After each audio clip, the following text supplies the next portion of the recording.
पूरा देश आज़ादी का अमृत महोत्सव मना रहा है और पूरे देश में बहुत सारे ऐसे युवा, ऐसे बच्चे होंगे जो फ़ौज में जाने का, देश के लिए कुछ कर गुज़रने का सपना आँखों में संजोए होते हैं, लेकिन बहुत कम ऐसे निकलते हैं जो इस सपने को अपने बचपन से जीते हैं। और ऐसा ही उदाहरण हमारे साथ मौजूद है यहाँ पर कर्नल सूद, जो बहुत कम उम्र में जिन्होंने सेना में जाने का निर्णय लिया और अफ़सर बने, साथ ही साथ जो है अपने सपने को किस तरह उन्होंने जिया है, उनसे बात करेंगे। क्योंकि गणतंत्र दिवस हम मनाने जा रहे हैं, तो ऐसे शौर्य वीरों की शौर्य गाथा जो है हम पंजाब केसरी के दर्शकों से रूबरू करवाना चाहेंगे। कर्नल साहब, पंजाब केसरी टीवी में आपका स्वागत है। Thank you ji. सर, आज़ादी का अमृत महोत्सव मना रहे हैं जी। और शौर्य वीरों की शौर्य गाथा को दर्शकों तक पहुंचाने की हमारा प्रयास है।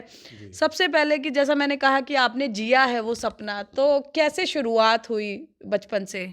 मैं जब छोटा था, स्कूल में पढ़ते थे, प्राइमरी स्कूल में, तब वहाँ हमारे हमारे एक खिड़की होती थी बहुत बड़ी सी, स्कूल क्लासरूम के बाहर।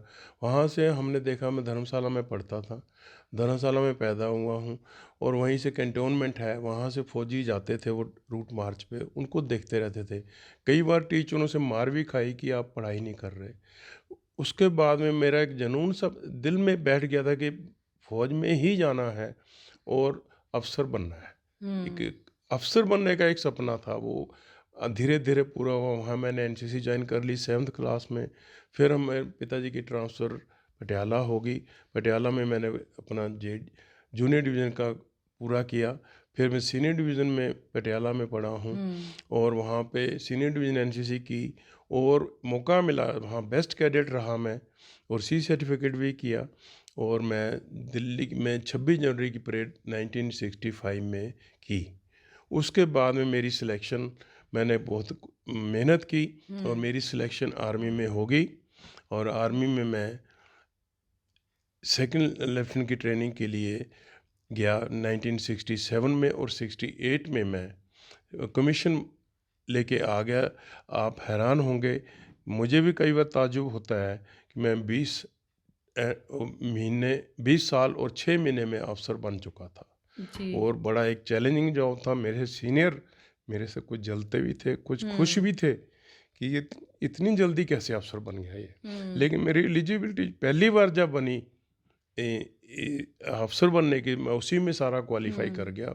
और उसके बाद में 71 की लड़ाई, 3 साल के बाद मैं कैप्टन था भी। तो तो 1971 की लड़ाई में आप उस वक़्त कैप्टन थे, तो क्या कुछ ऐसा अनुभव जो आप हमारे दर्शकों के साथ साझा करना जी, चाहें? लड़ाई तो शुरू हुई है ऑफिशियली दिसंबर 71 में, हुँ। लेकिन हमें पहले ही तैनात कर दिया गया था। हमें कलकत्ता से मूव करके बांग्लादेश में एंटर करवाया। एंटर तो हो गए, लेकिन वहाँ पे एक अपना अनुभव बताऊं कि टैंक जो थे वो हुँ। अंदर ले जाने मुश्किल हो रहे थे, क्योंकि सिक्योरिटी लीक होनी थी। हुँ। तो उन्होंने हमने हमारे जो सीनियर थे, हैट्स ऑफ टू देम, उन्होंने बोला कि जो एक ट्रक होता है उसका साइलेंसर पाइप खोल दीजिए। हुँ। साइलेंसर पाइप खोल के उसको चलाते थे रात को 12-1 बजे, 2-3-4 चक्कर लगाते थे ट्रकों के, बिना साइलेंसर पाइप के। वो ऐसा लगता है कि टैंक जा रहे हैं, लेकिन होते वो ट्रक थे। हुँ। एक दिन इसी में मौका उठा के टैंक अंदर कर दिए, और वो हुँ। भी एक बड़ा एक्सपीरियंस था। टैंक अंदर किए बांग्लादेश के, हुँ। और उन्होंने आके आगे जाके हिस्सा लिया, लड़ाई ली। और मैं दिसंबर 71, 15 दिसंबर को लड़ाई लड़ते लड़ते कैजुअल्टी हुआ, मुझे गोली लगी। मेरा कंपनी कमांडर की डेथ हो गई, मेरे हुँ। सामने हुई, उनके सिर पे गोली लगी। और मेरा ऑपरेटर था, उसकी भी डेथ हुई, वो भी मेरे सामने हुई। और मैं, किस्मत कह लीजिए कि बचना था, बच गया। मेरी टांग में गोली लगी, जो अटैक के दौरान हो रहा था। जी। अटैक दिन का था, सामने से जूट मिल से बहुत हैवी फायर आ रहा था पाकिस्तानियों का, जो उस टाइम पे ईस्ट पाकिस्तान था। तो उससे कैजुअल्टी हुई। अटैक तो ज़रूर फेल हो गया, जी। लेकिन किस्मत है आज आपके सामने है। जी, और कर्नल साहब, मैं पूछना चाहूँगी, शायद दर्शक भी ये जानना चाहेंगे कि जब पाकिस्तान के साथ लड़ाई होती है या होती थी और बाकी देशों के साथ लड़ाई जी। होती थी, कुछ अंतर होता था उसमें? क्योंकि पाकिस्तान को लेकर जो जी। है हर व्यक्ति के अंदर वो एक देशभक्ति की अलग ही भावना जागृत हो जाती है। पाकिस्तान के, मैं तो आज भी कहूँगा कि उनके सैनिक भी हमारे सैनिकों से कम नहीं है। और वो जो स्पेशली जो इधर के थे पठान, जो वो आज भी याद आते हैं, 6-6 फुट लंबे, और वो लड़ने और लड़ाके अच्छे थे। और किस्मत है कि उनको जो इंटरनल सपोर्ट नहीं थी, नहीं तो वो शायद इतना हारते। और हमें इंटरनल सपोर्ट थी, हम किसी कॉज के लिए लड़ रहे थे, बांग्लादेश को लिबरेट करने के लिए लड़ रहे थे, हमें सपोर्ट थी और हम आगे बढ़े जा रहे थे। तो हमें कई चीज़ें जो थे वो हमारे जो उधर मुक्ति बहनी होती थी, जो इंटेलिजेंस उनके सिविलियन होते वो बताते थे कि आगे उधर ये है, ये है, हम उस हिसाब से लड़ाई की तैयारी करते थे। कर्नल साहब, भारतीय सेना की क्या यूएसपी आप या भारतीय सैनिकों की क्या यूएसपी आप मानते हैं?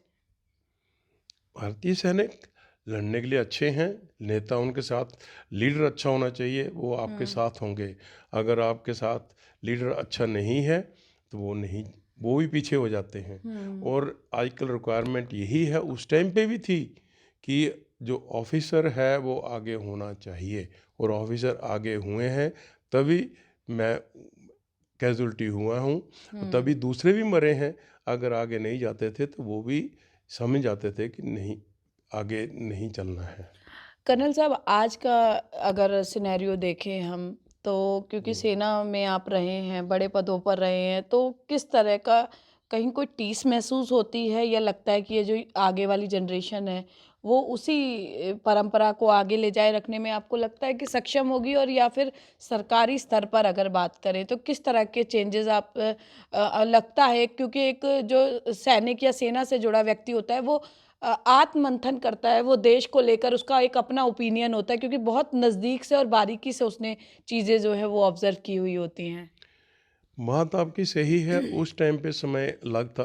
आजकल की जनरेशन जो है पढ़ लिख गई है, अच्छी पढ़ रही है, और वो कुछ मेरे जो पर्सनल व्यू हैं कि वो नहीं चाहते रिस्क उठाना।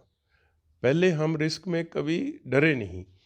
मैं पेड़ पे चढ़ के भी अपने टाइम पे गोलियां बरसाया हूँ, पेड़ों पे चढ़ के हमने बड़े अटैक करवाए हैं, ऑब्ज़र्व किए हैं। लेकिन आजकल की जनरेशन में वो मादा कम है। सर, मैं टोकना चाहूँगी आपको कि कई बार लगता नहीं है ऐसे कि जब कहीं कोई वॉर होती है, या हम जो है दूसरी जगह पर जाकर किसी सैनिक को, दूसरे पाकिस्तानी सैनिकों को कोई हम मार गिराते हैं जो हमारे देश में अटैक करने के लिए आते हैं, उस वक्त अचानक से देशभक्ति का जज्बा इतना प्रबल हो जाता है और उसके बाद वो क्षणिक रहता है।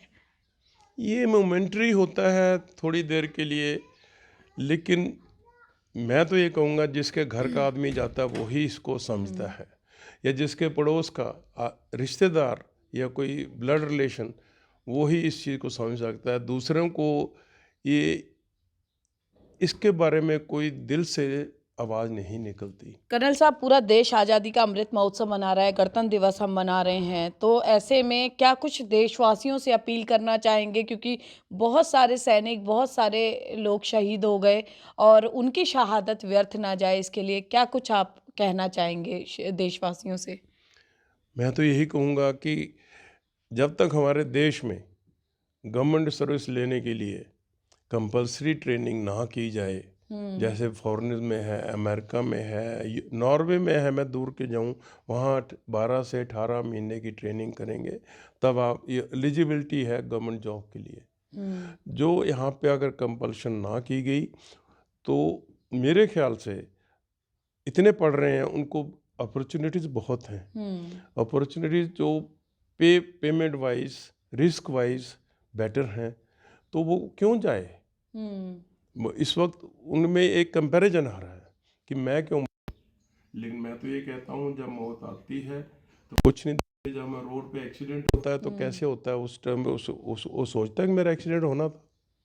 तो इसलिए एक कंपल्सरी मिलिट्री ट्रेनिंग जो है, मेरे ख्याल से जब तक नहीं करेंगे ये चीज़ें नहीं आ पाएंगी। जी, बिल्कुल। देखिए, हम सलाम करते हैं ऐसे देशभक्तों को, ऐसे देशभक्तों के जज्बे को। और एक बहुत अच्छी बात सूद साहब ने, कर्नल सूद ने कही है कि सरकारी नौकरियों की भीड़ में लोग कतारों में लगने को तैयार रहते हैं, लेकिन सरकार को वो देशभक्ति का जज्बा कायम रहे, सेना में अधिक से अधिक जवान आए, इसको लेकर ज़रूरी है कि सरकारी नौकरी के लिए मिलिट्री ट्रेनिंग जो है वो अनिवार्य की जाए, ताकि देश को कभी किसी के लिए मुंह ना ताकना पड़े और ये देशभक्ति का जो जज्बा है वो क्षणिक ना रहकर स्थायी रूप से देश में रहे। फरीदाबाद से पूजा शर्मा, पंजाब केसरी टीवी।